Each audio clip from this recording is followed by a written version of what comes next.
Welcome back. ಅಪ್ಪ ಅಣ್ಣ ಮಗ ಸಿದ್ದು ಸೋಲಿನ ತಿರುಗುಬಾಣ, ಮೇಕೆದಾಟು ರಣತಂತ್ರ, ಬೊಮ್ಮಾಯಿ ಮಾಸ್ಟರ್ ಗೇಮ್, ನಾಲಗೆ ರಾಜಕೀಯ, ಸಿದ್ದು ವರ್ಸಸ್ ಎಚ್ಡಿಕೆ ಮೆಗಾವಾರ್. ಇದು ನಾನಾ ನೇನಾ?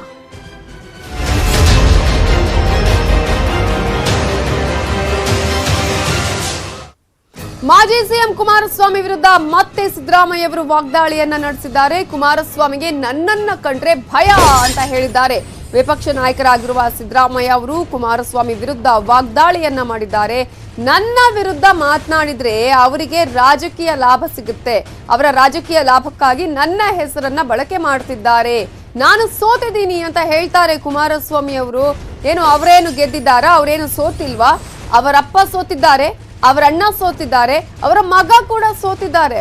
ಪ್ರಜಾಪ್ರಭುತ್ವದಲ್ಲಿ ಜನ ಕೊಡುವ ತೀರ್ಪೇ ಅಂತಿಮ ಅಂತ ಹೇಳಿದ್ದಾರೆ ಮಾಜಿ ಸಿಎಂ ಸಿದ್ದರಾಮಯ್ಯ ಅವರು. ಗುರುಸ್ವಾಮಿ ವಿರುದ್ಧ ನಾನು ಸೋತ ಸಂದರ್ಭದಲ್ಲಿ ಎಚ್.ಡಿ. ಕುಮಾರಸ್ವಾಮಿ ಎಲ್ಲಿದ್ರು ಅಂತಾನೆ ಗೊತ್ತಿಲ್ಲ, ನಾನು ಅಧ್ಯಕ್ಷನಾದಾಗ ಅವರು ಎಲ್ಲಿದ್ರು ಅಂತಾನೆ ಗೊತ್ತಿಲ್ಲ, ನಾನು ಯಾಕೆ ಇವರ ಮುಂದೆ ಹೋಗಿ ಕೈ ಕಟ್ಲಿ ಅಂತ ಗರಂ ಆಗಿದ್ದಾರೆ ವಿಪಕ್ಷ ನಾಯಕರಾಗಿರುವ ಸಿದ್ದರಾಮಯ್ಯ ಅವರು. ಕುಮಾರಸ್ವಾಮಿ ಬಗ್ಗೆ ರಿಯಾಕ್ಟೇ ಮಾಡಲ್ಲ. ಅವ್ರ ಭಾಷೆ ಅವ್ರ ಸಂಸ್ಕೃತಿ ಹೇಳ್ತದೆ ಅಷ್ಟೇ. ಅವ್ರ ಭಾಷೆ ಇದೆಯಲ್ಲ, ಅವ್ರ ಸಂಸ್ಕೃತಿ ಹೇಳ್ತದೆ, ಅವ್ರ ನಾಲಿಗೆ ಹೆಂಗಿದೆ ಅಂತ ಹೇಳ್ತದೆ ಅಷ್ಟೇ. ಯಾಕಂದ್ರೆ ನನ್ನ ಟಾರ್ಗೆಟ್ ಮಾಡೋದ್ರಿಂದ ಅವ್ರಿಗೆ ಅನುಕೂಲ ಆಗ್ತದೆ ರಾಜಕೀಯವಾಗಿ ಅಂತ ತಿಳ್ಕೊಂಡಿದ್ದಾರೆ ಪಾಪ. ಯಾಕೆ ನನ್ನ ಕಂಡ್ರೆ ಭಯ ಅಲ್ಲ ಅವರಿಗೆ.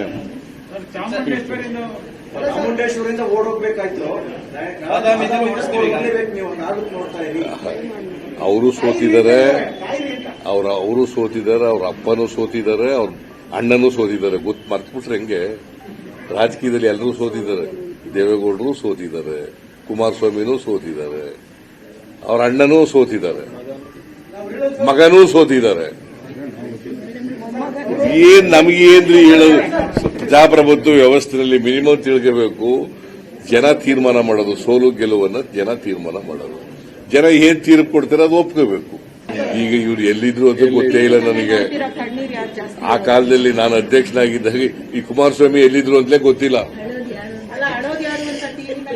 ಈಗ ಜನಗಳ ಇದರ ಬಗ್ಗೆ ಇನ್ನಷ್ಟು ಡೀಟೇಲ್ಸ್ ಕೊಡೋದಕ್ಕೆ ನಮ್ಮ ಪೊಲಿಟಿಕಲ್ ಬ್ಯೂರೋ ಹೆಡ್ ಆಗಿರುವ ಚಿದಾನಂದ ಪಟೇಲ್ ಈಗ ಫೋನ್ ಸಂಪರ್ಕದಲ್ಲಿದ್ದಾರೆ. ಚಿದಾನಂದ ಪಟೇಲ್, ಈಗಾಗಲೇ ಸೋಲು ಗೆಲುವಿನ ಚರ್ಚೆಗಳು ಬಹಳ ಜೋರಾಗಿ ನಡೀತಾ ಇರುವಂತಹ ಈ ಸಂದರ್ಭದಲ್ಲಿ ಸಿದ್ದರಾಮಯ್ಯ ಅವರು ಕೂಡ ಒಂದಷ್ಟು ಟಾಂಗ್ ಅನ್ನು ಕೊಡುವಂತಹ ಪ್ರಯತ್ನ ಮಾಡಿದ್ದಾರೆ. ಏಟು ಎದುರೇಟು ಯಾವ ರೀತಿಯಾಗಿದೆ ಅಂತ? ನವಿತಾ ಜೈನು, ನಿನ್ನೆ ಪ್ರದೇಶ ಕಾಂಗ್ರೆಸ್ ಸಮಿತಿ ಕಚೇರಿಯಲ್ಲಿ ಜೆಡಿಎಸ್ನ ಮಾಜಿ ಎಂಎಲ್ಸಿ ಕಾಂತರಾಜ್ ಅವರನ್ನ ಕಾಂಗ್ರೆಸ್ ಪಕ್ಷಕ್ಕೆ ಸೇರ್ಪಡೆ ಮಾಡಲಾಯಿತು. ತುಮಕೂರಿನಿಂದ ಅವರು ಸ್ಪರ್ಧೆ ಮಾಡ್ತಿರುವಂತದ್ದು. ಈ ಕಾಂತರಾಜ್ ಅವರು ನಿನ್ನೆ ಸೇರ್ಪಡೆ ಸಂದರ್ಭದಲ್ಲಿ ವಿಪಕ್ಷ ನಾಯಕ ಸಿದ್ದರಾಮಯ್ಯ ಅವರು ಜೆಡಿಎಸ್ ವಿರುದ್ಧ ವಾಗ್ದಾಳಿ ನಡೆಸಿದ್ರು. ವಾಗ್ದಾಳಿ ನಡೆಸುವ ಸಂದರ್ಭದಲ್ಲಿ ತುಮಕೂರಿನಲ್ಲಿ ಜೆಡಿಎಸ್ ನ ಗೆಲ್ಲಕ್ ಬಿಡಬಾರ್ದು, ಯಾವ ಕಾರಣಕ್ಕೂ ಅವರನ್ನ ಅಲ್ಲಿ ಇರೋಕ್ ಬಿಡಬೇಡಿ, ಅವರ ನೆಲೆ ಇಲ್ಲದಂತೆ ನೋಡ್ಕೊಳ್ಳಿ ಅಂತ ಹೇಳಿ ಜೆಡಿಎಸ್ ಕಾರ್ಯಕರ್ತರಿಗೆ ಕರೆ ಕೊಟ್ಟರು. ಆ ಕರೆಯಿಂದ ಸಿಟ್ಟಿಗಿದ್ದಂತ ಎಚ್.ಡಿ. ಕುಮಾರಸ್ವಾಮಿ ಅವರು ಇವತ್ತು ಸಿದ್ದರಾಮಯ್ಯ ವಿರುದ್ಧ ಬಹಳಷ್ಟು ಕಠಿಣವಾಗಿ ಮತ್ತು ಕಟು ಪದಗಳಿಂದ ಟ್ವೀಟ್ ವಾಗ್ದಾಳಿಯನ್ನು ನಡೆಸ್ತಾರೆ.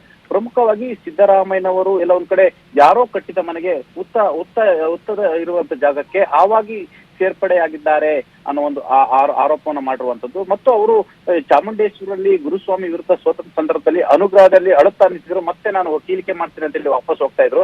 ಯಾರ ಬಾಲಂಗೋಚಿ ಅಂದ್ರೆ ನಿನ್ನೆ ಜೆಡಿಎಸ್ ಬಾಲಂಗೋಚಿ ಪಕ್ಷ ಬಿಜೆಪಿಗೆ ಸಪೋರ್ಟ್ ಮಾಡುತ್ತೆ, ಬಿಜೆಪಿ ಜೊತೆ ಇರುತ್ತೆ ಅನ್ನೋ ಒಂದು ಆರೋಪವನ್ನು ಮಾಡಿದ್ರು. ಆ ಆರೋಪಕ್ಕೆ ಸಿದ್ದರಾಮಯ್ಯ ಯಾರ ಬಾಲಂಗೋಚಿ ಅನ್ನೋ ಒಂದು ಮಾತನ್ನು ಕೂಡ ಹೇಳಿದ್ರು. ಅಲ್ಲದೆ ಮತ್ತೆ ಸಿಎಂ ಆಗಲು ಹತಾಶರಾಗಿ ಏನೆಲ್ಲ ಮಾತಾಡ್ತಿದ್ದಾರೆ ಮತ್ತು ಜೆಡಿಎಸ್ ಬಗ್ಗೆ ಆರೋಪವನ್ನು ಮಾಡ್ತಿದ್ದಾರೆ ಅಂತ ಹೇಳಿ ಕಠೋರ ಪದಗಳಿಂದ ಅವರಿಗೆ ವಾಗ್ದಾಳಿ ನಡೆಸಿದ್ರು ಟ್ವೀಟ್ ಮುಖಾಂತರ. ಇವತ್ತು ಪ್ರದೇಶ ಕಾಂಗ್ರೆಸ್ ಸಮಿತಿಯಲ್ಲಿ ಈ ಸಂಬಂಧಪಟ್ಟಗೆ ಪ್ರತಿಕ್ರಿಯೆ ನೀಡಿದ ಸಿದ್ದರಾಮಯ್ಯನವರು ನನ್ನ ಬಗ್ಗೆ ಮಾತನಾಡಿದ್ರೆ ಜೆಡಿಎಸ್ಗೆ ಲಾಭ, ಜೊತೆಗೆ ಚುನಾವಣೆಯಲ್ಲಿ ಒಂದು ಮಾತನ್ನ ಹೇಳಿದ್ರು. ಚುನಾವಣೆಯಲ್ಲಿ ಅವರು ಚಾಮುಂಡೇಶ್ವರಲ್ಲಿ ಸೋತಿದ್ರು, ನೆಕ್ಸ್ಟ್ ಏನು ಬಾದಾಮಿಯಲ್ಲೂ ಕೂಡ ಅವರು ಸೋಲ್ತಾರೆ, ಕಾಯ್ತಾ ಇರಿ ಅಂತ ಹೇಳಿ ಎಚ್ಚರಿಕೆ ಕೊಡೋ ರೀತಿಯಲ್ಲಿ ಟ್ವೀಟ್ ಅನ್ನು ಮಾಡಿದ್ರು. ಅದಕ್ಕೂ ಕೂಡ ಸೋಲು ಅನ್ನೋದು ಅದು ಜನರ ತೀರ್ಮಾನ. ಕುಮಾರಸ್ವಾಮಿ ಅವರು ಸೋತಿದ್ದಾರೆ, ಅವರ ಅಪ್ಪನೂ ಸೋತಿದ್ದಾರೆ, ಅವರ ಮಗನೂ ಸೋತಿದ್ದಾರೆ, ಅವರ ಅಣ್ಣನೂ ಸೋತಿದ್ದಾರೆ ಅನ್ನೋ ಮುಖಾಂತರ ಸೋಲು ಯಾರಿಗೂ ಕಟ್ಟಿಟ್ಟ ಬುತ್ತಿ, ಅದು ಜನರ ತೀರ್ಮಾನ ಅನ್ನೋ ಮಾತನ್ನ ಹೇಳಿದ್ರು. ಜೊತೆಗೆ ಇದರಿಂದ ಜೆಡಿಎಸ್ ಅವರಿಗೆ ನನ್ನನ್ನ ಬೈಯೋದ್ರಿಂದ ಅವರಿಗೆ ಲಾಭ ಅನ್ನೋ ಒಂದು ಮಾತನ್ನು ಕೂಡ ಹೇಳಿರುವಂತದ್ದು. ಜೊತೆಗೆ ಅವರು ಜನಸಾಮಾನ್ಯರ ಮುಂದೆ ಹತ್ತುಕೊಂಡು ಅವರು ರಾಜಕೀಯ ಮಾಡ್ತಿದ್ದಾರೆ ಮತ್ತು ಅವರ ನಾಳೆಗೆ ಅವರ ಸಂಸ್ಕೃತಿ ಹೇಳ್ತಾರೆ ಅಂತ ಹೇಳಿ ಇವತ್ತು ತಿರುಗೇಟನ್ನು ಕೂಡ ಕೊಟ್ಟಿರುವಂತದ್ದು. ಒಟ್ಟಾರೆ ಎಚ್.ಡಿ. ಕುಮಾರಸ್ವಾಮಿ ಕುಮಾರಸ್ವಾಮಿ ಮತ್ತು ಸಿದ್ದರಾಮಯ್ಯ ನಡುವಿನ ಪರಸ್ಪರ ವಾಗ್ದಾಳಿ ನಿರಂತರ ಮುಂದುವರೆದಿರುವಂತದ್ದು. ಇದು ಎಲ್ಲ ಒಂದ್ ಕಡೆ ಕಠೋರ ಶಬ್ದಗಳಿಗೂ ಕೂಡ ಮೀಸಲಾಗಿರುವಂತದ್ದು. ಒಟ್ಟಾರೆ ಜೆಡಿಎಸ್ ಸಿದ್ದರಾಮಯ್ಯನವರ ವಿರುದ್ಧ ವಾಗ್ದಾಳಿ ನಡೆಸಿದ್ರೆ ಸಿದ್ದರಾಮಯ್ಯ ಇದೀಗ ಜೆಡಿಎಸ್ ವಿರುದ್ಧ ವಾಗ್ದಾಳಿ ನಡೆಸಲಿಕ್ಕೆ ಮುಂದುವರೆದಿರುವಂತದ್ದು. ಒಟ್ಟಾರೆ ಇವರ ಪರಸ್ಪರ ವಾಕ್ಸಮರ ಮತ್ತು ವಾಗ್ದಾಳಿ ಮುಂದುವರೆದಿರುವಂತದ್ದು. ಇದು ಆ ಮುಂದುವರಿದ ಭಾಗ ಅಂತ ಹೇಳ್ಬೋದು. Navita J. S, thank you Chidanand Patel ಡೀಟೇಲ್ಸ್ಗೆ.